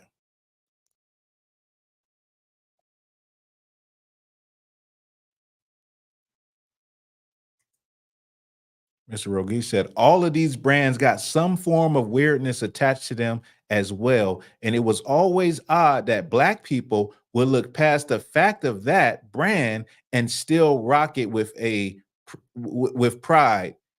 Their name, their name lacked. Right. Like a lot of times you thinking you're fly and all that, man, it's just you're wearing a name of a family that most likely got on from slavery. A lot of these brands, if y'all go watch the video I put about those companies connected to slavery, a lot of these brands, a lot of the major corporations, everything, they have some way branched off from parent companies, or they're the same company with a different name, or just the same company from slavery. So they got their riches, they got their jump start off of the backs of our people.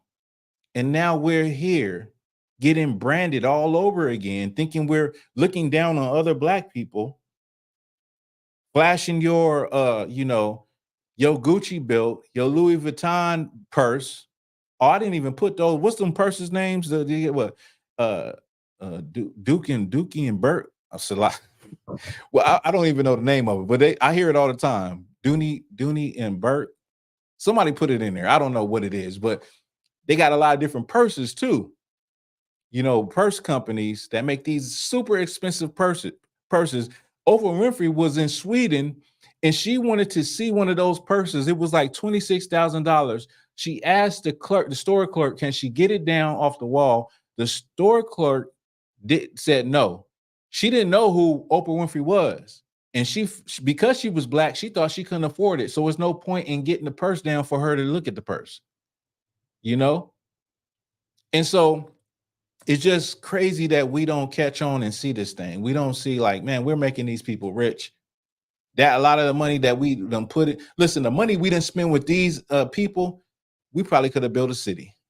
All that money going for these Coach bags and this, Dior and Fendi and all that crap, probably could have built a city with the amount of money we done put in their pockets.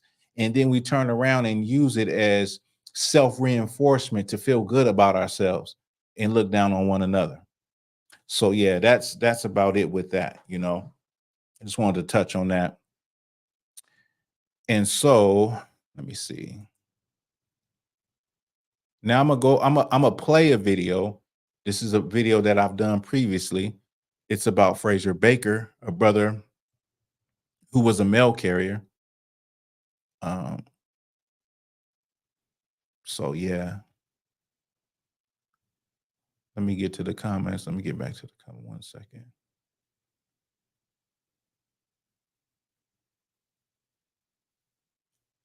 Where are we at?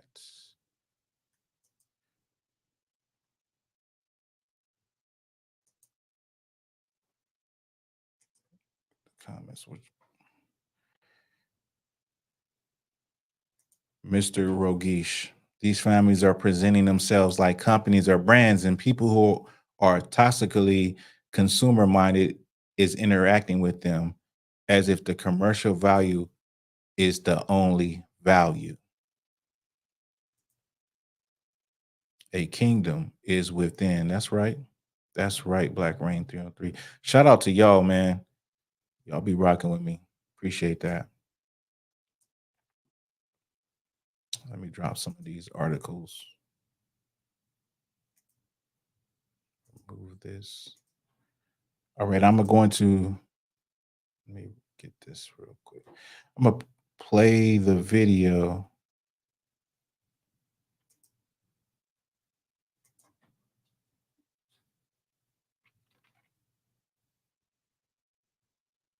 of Frazier Baker. Let's see if I can find it. I'll play it. If I can't find it,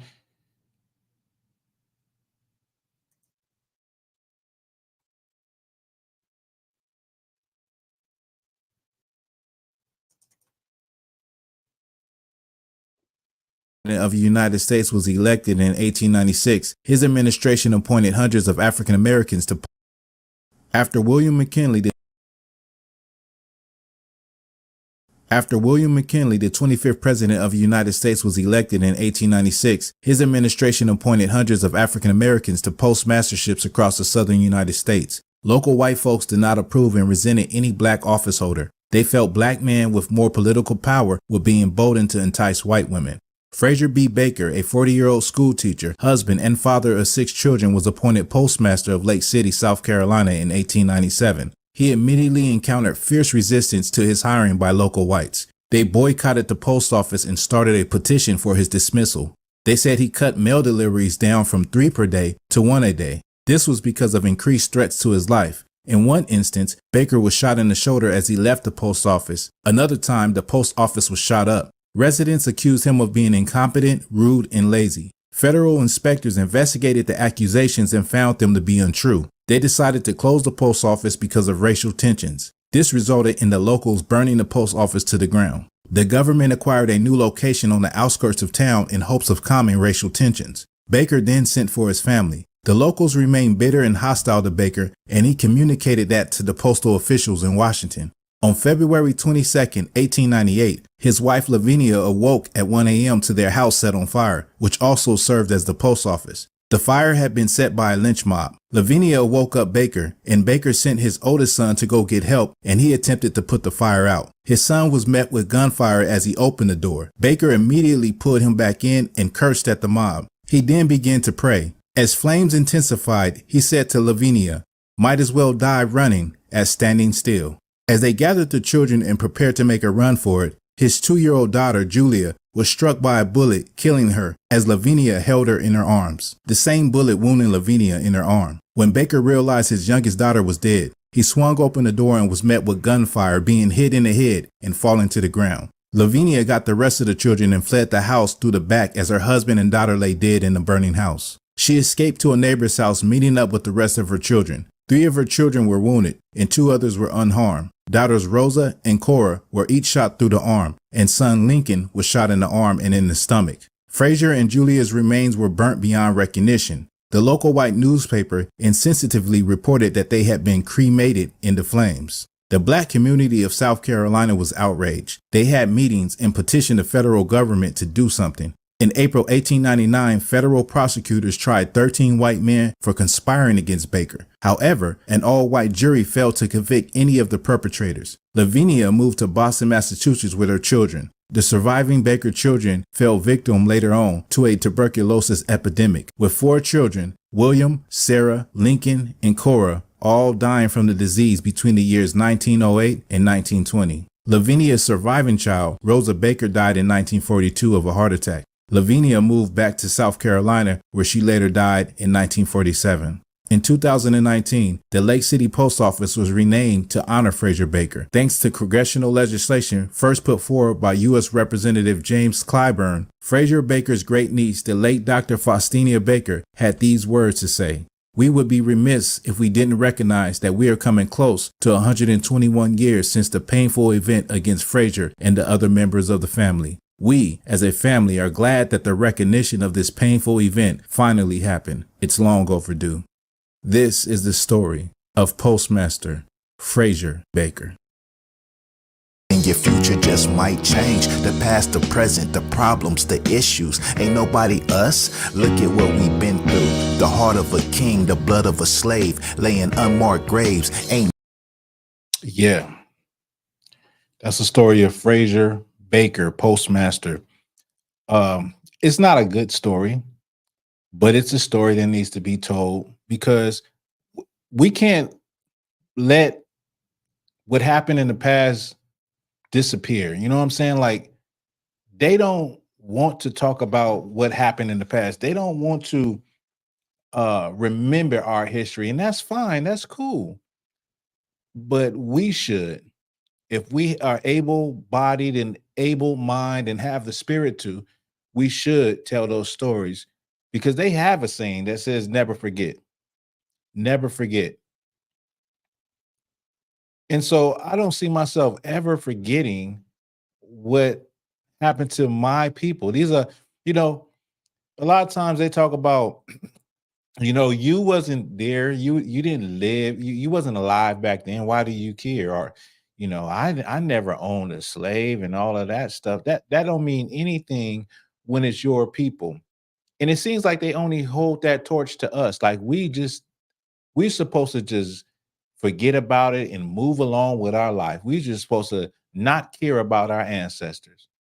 Well, that is so damn silly, because every people cares about their ancestors. Whether it's good or bad, they have pride in their history.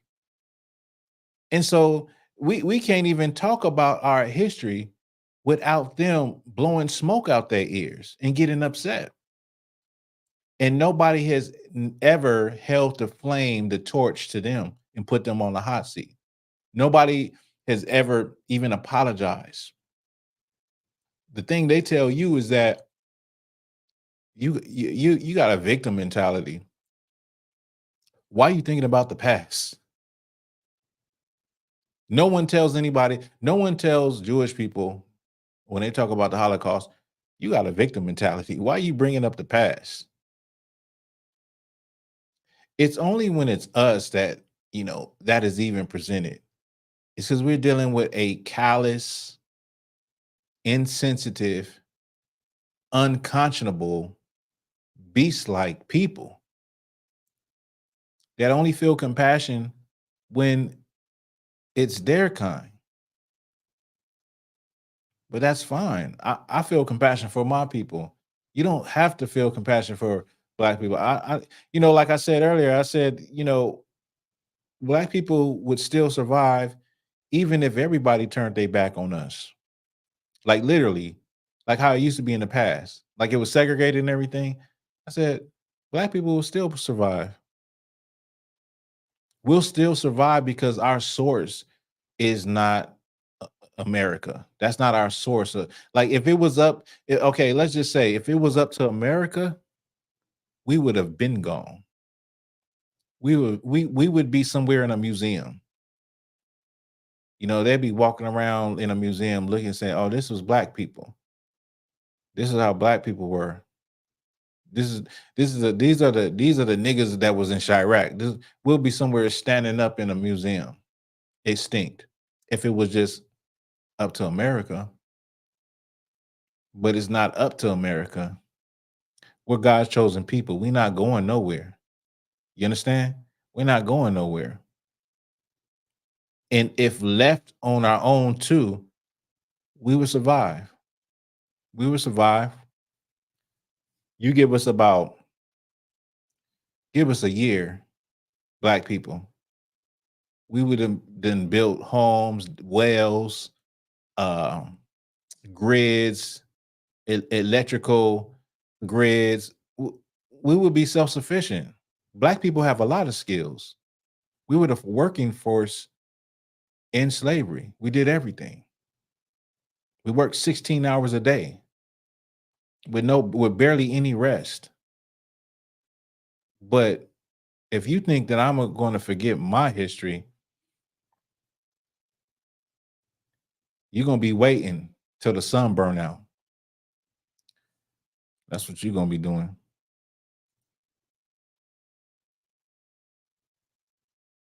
Let me see. Definitely Black Rain 303. Yes, definitely. That Ezekiel 35:5. Definitely. Right. Oh, this is heavy. This is really heavy. Forgiveness for terrorism is odd. Right. Our people went through remember what the scenario I brought out? I brought out the scenario about 9/11, how I said trauma is passed down. And you know where I learned that from? I learned that from PhD Dr. Joyce DeGruy, post-traumatic slave syndrome. And in her book, she just shows you how Black people, a lot of the behaviors we have around white folks, they've been passed down through generations. So trauma can be passed down for generations. Now, you talk about trauma, how I gave that example from 9/11, how people today that was not born when 9/11 happened would get anxiety and feel some type of way if they got on the airplane and they seen 7 men with turbans on their head. They would feel some type of way and feel, you know, a little apprehensive. But they wasn't in 9/11, so why did they feel that way? But that was one day of a terrorist attack. Now multiply that for 400 years. 400 years of terrorism, living in terrorism. 400 years, you live your whole life wondering, can you keep your baby? Will I get to see my daughter turn 10 years old? Will I get to see my son, you know, grow into a grown man? Or are they going to sell him? You live your whole life in constant fear. Not only that, on top of that, you're working and you're you know, you barely getting any rest. And so we have behaviors that have, you know, transformed. That's why you see the way Black women treat their kids differently, the boys from the girls. The boys is always babied. The boys are coddled. That goes all the way back to slavery because he could get killed easily. That's what they was doing in slavery to protect the boys. The girl wouldn't get killed. They didn't worry about the girls like that. The girls were promised to grow up and be okay, long as they wasn't really bad or nothing like that. The girls would be like their mother. She would negotiate with the slave master. He would give her the rations of food for the week. She would be in the house cooking the food for him. She would be in the house nursing his baby. She was right up under the arm of the slave master. So when it comes to girls, they raised their girls different than how they raise their boys. And that's even today. That behavior is still in our people to this day, passed down from slavery. You know, I don't know. Maybe I don't know. Maybe I'm making some sense. Maybe I'm not. I don't know. Maybe y'all let me know. Y'all let me know if I'm making some cold-hearted points. You know. But yeah, that's about all. That's what I have for y'all today.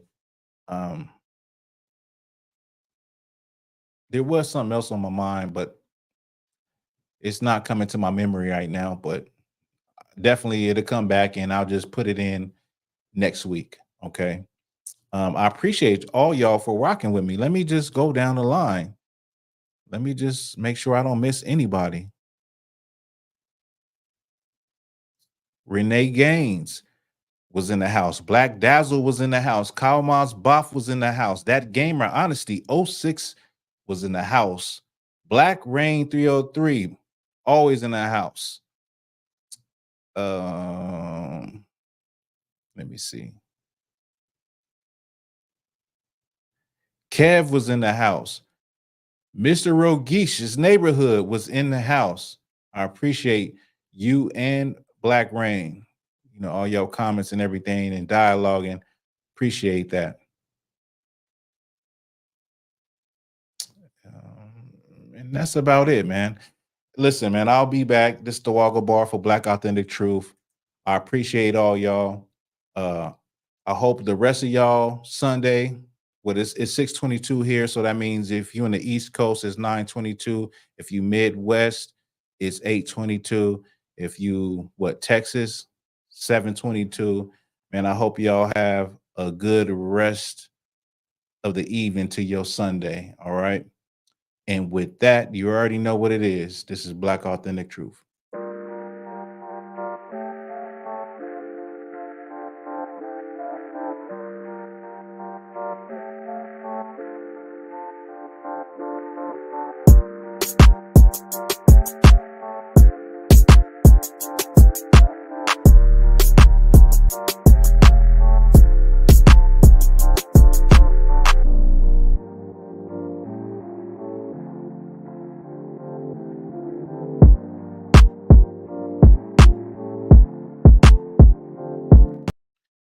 Hey, wait, what? Hold up, hold up, hold up, hold up. There was a video I wanted to play. I wanted to take you into the life of a priest. I wanted to take you into my everyday life. I forgot I wanted to play this video. Sorry about that, fam. If you're still rocking, you're still rocking. I'm gonna play the video, then we'll be out. All right. Let me get it. This was supposed to be my opening video. Give you an idea of, you know, the ISUPK, a little bit about me as a person, personal life, real quick little mini movie that I think y'all like. Okay. Also filmed and produced by me. Let me get the file and we will be on our way.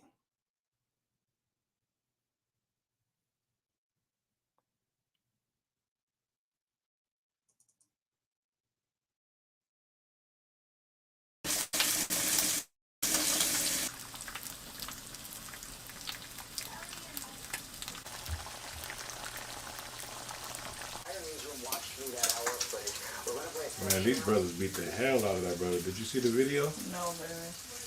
That perspective, you can see the officers punching and kicking him. In some of the videos, you actually hear Nichols yell for his mother. This is of the Lord right here. This beef bacon is of the Lord. Black people got to wake up.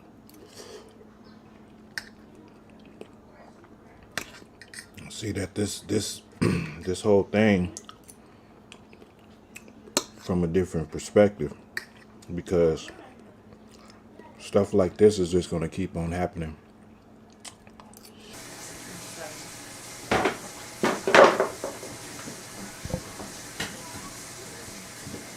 don't want to go to the dentist. You don't want to go to the dentist? The world's finest beard oil. I'm gonna sell some beard oil, beard cream, conditioner,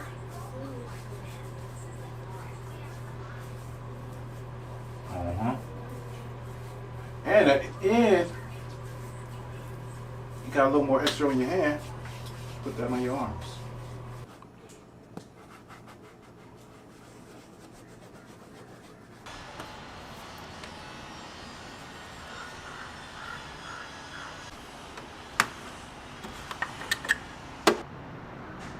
I had this car for like, what, 3 years? Three years and I had this vehicle. And it's been holding up. I did a lot of maintenance on it.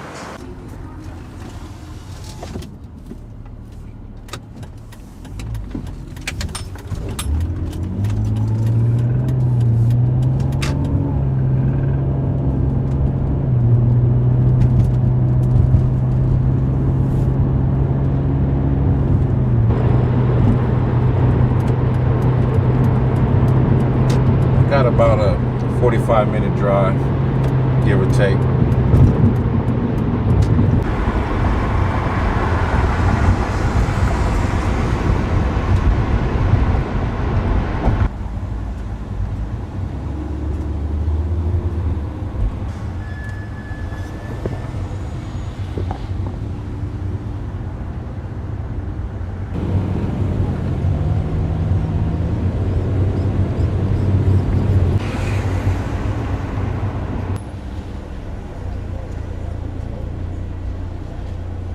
Fine. All I'm going to say is this. When those curses fall upon you, don't pray to God because he's not going to hear you. And that's according to the Bible, not to me. But if you want to listen to the Lord thy God, you get into the ISUPK, the Commander General Yohana, and you learn what it really means to follow the law. And with that, that's my time. Hey, get that priest and prophet a round of applause, man. Unholy people. Holy means set apart. Y'all want to set apart people unto the Lord thy God. Your God. Now that you have that, you should be like, damn, now I should want to live different. Now I don't want to be a gangbanger or a drug dealer. I don't want to be a pimp, man. That's hell. running out of food stamps because your dad is not in the house, man. That's hell. Having your uncles, your cousins, your older brother in and out of the prison system, that's hell. Raising your daughters to grow up in this society to where they could get on TikTok and Instagram and they see some OnlyFans page promoting, that's hell. Worrying if your young son's gonna grow up to be a man or if he wants to change gender, that's hell. This is a hellish condition that we live in, man. And let me tell you something, man. All we do is tell black and Hispanic people they should get off of drugs, get off of weed, get off of heroin, and come serve Lord. And the white woman got a problem with that, man. The white woman got a problem with Latinos and black people being civilized and coming to serve the Lord, man. Understand? And I guarantee you see this black girl outside of this, you don't think that she's civilized, kind. She a Republican, Democrat.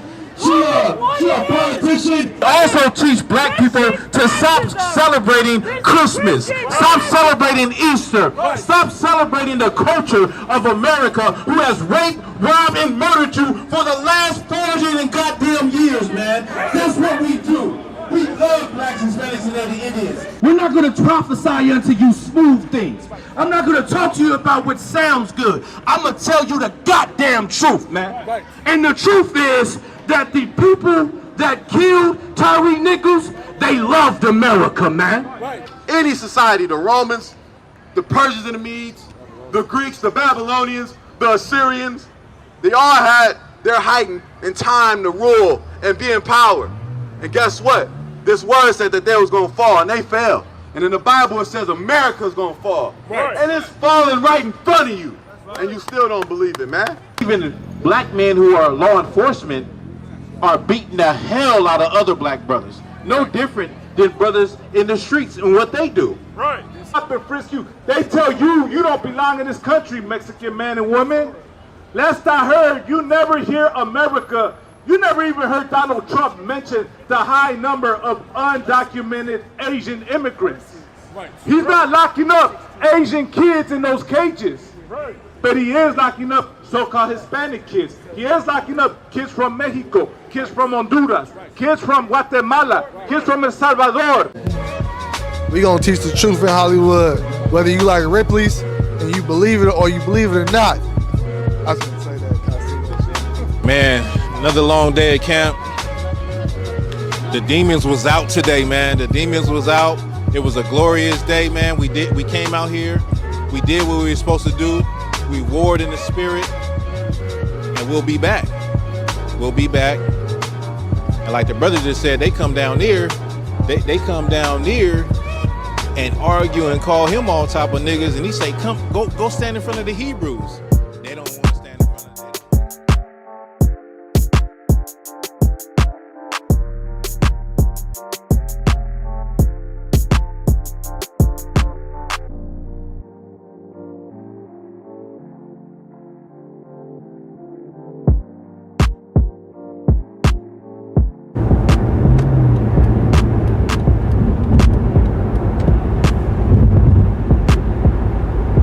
Finally made it back from camp. It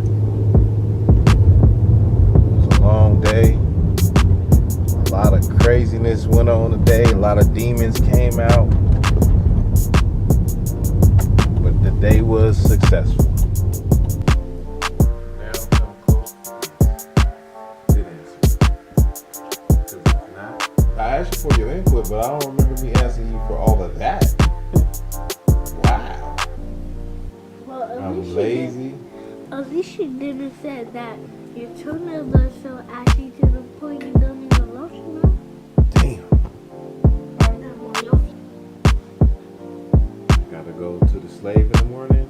We gotta get up early in the morning. Slave? Work.